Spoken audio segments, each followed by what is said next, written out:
कहते हैं बलख में कहत पड़ गया, लोग हिजरत करके समरकंद आ गए। एक सज्जदों का खानदान भी आया, एक ऐसी खातून भी आई जिसके साथ 3 बेटियां थी, बेटा भी कोई नहीं, खामन फौत हो गया। मस्जिद के साथ मेहमान खाने बने होते, वहाँ उसने बच्चों को ठहराया और निकली समरकंद में कि कोई आदमी मिल जाए। तो वो सेठ साहब, चौधरी साहब कहने लगे, मुझे कैसे पता चलेगा तू सैयद है?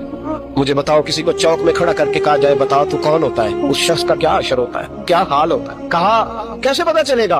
तो सैयदजादी ने अपना पल्लू खोला और अपने आंसू दोनों आंखों से साफ किए तो कहने लगी, अल्लाह तेरा भला करे, मैं साबित नहीं कर सकती कि मैं हुजूर का खानदान, मेरे पर कोई दलील नहीं, मैं नहीं बता सकती। चल ठीक है, चली गई। किसी ने बताया कि यहाँ एक यहूदी भी रहता है, वो बड़ा सखी है, या आतिश परस्त है, या पारसी है, काफिर गैर सखी बड़ा है। उसके पास गई, बैठी रही, लोग बैठे थे, जब चले गए तो करीब गई, कहने लगी मुजबूर हूँ, परेशान हूँ, गरीब नहीं हूँ। कहने लगा, बीबी तुझे कभी देखा नहीं, समरकंद कितनी आबादी नहीं, मैं सारे शहर, तू कौन है? तो कहने लगी, तारुफ ना ही पूछे तो अच्छा है। उसने कहा चलो अगर पता चल जाए तो। कहने लगी, मैं मुसलमानों के नबी की औलाद, मुसलमानों। उसने कहा पैगम्बर खुदा की औलाद। उठ के खड़ा हो गया, बीबी को साथ लिया, घर गया। कहने लगा, जो साफ सुथरा कमरा है ना, उसे फिर धो डालो, एक दफा फिर धो डालो। कमरा धुलाया, साफ कराया, फिर कहने लगा, बीबी मेरे बर्तन ज्यादा साफ सुथरे नहीं, मैं नए ना खरीद के ला दूं। फिर नए बर्तन लाया, फिर अपने बच्चों से कहने लगा, ऊंचा न भूलना, ये सैयदा फातिमा की शहजादी आई, यहाँ कोई शख्स ऊंची बात न करे। फिर कहने लगा, बीबी जो मेरा बिल्कुल तैयब और हलाल रिज़्क़ है ना, ये उसमें से लंगर है, लेकिन चूंकि मैं गैर मुस्लिम हूँ, मुझे सलीके नहीं आते, जैसा तैसा भी हो ना, इसे कबूल कर लेना।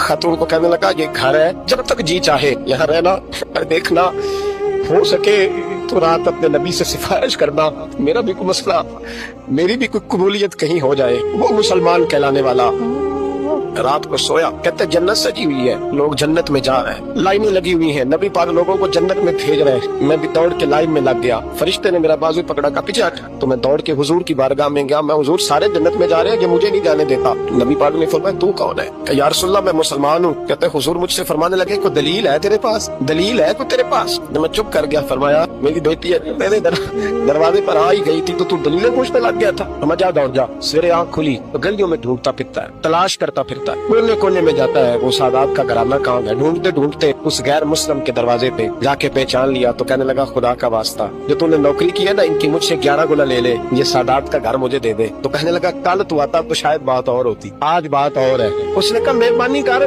कल नहीं, कल तू आती तो मामला और था, आज और रंग बदल गया है, हालात तब्दील हो गए हैं, अब तू देख क्या है।